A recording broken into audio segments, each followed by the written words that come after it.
Wasallam tidak pernah meninggalkan yang namanya sholat tahajud.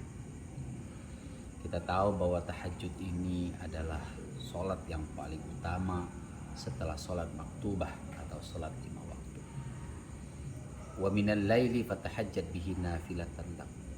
Bersolatlah tahajud kamu sebagai tambahan bagimu, asa ayyab'asaka rabbuka maqaman mahmuda.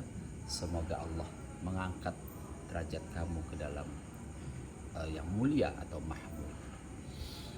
Tahajud ini Bapak Ibu sekalian, para hadirin yang berbahagia, walaupun rakaat, walaupun 2 rakaat, mari kita ikuti kebiasaan Rasulullah SAW sampai kita bisa melaksanakan sholat subuh berjemaah di masjid, atau ibu-ibu bisa berjemaah dengan suami atau dengan anak bujangnya di rumah masing-masing.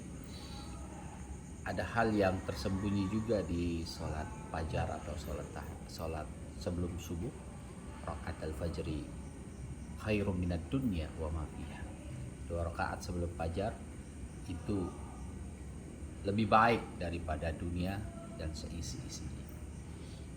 Momentum puasa ini mari kita jadikan kebangkitan kita, motivasi kita untuk melaksanakan sholat tahajud.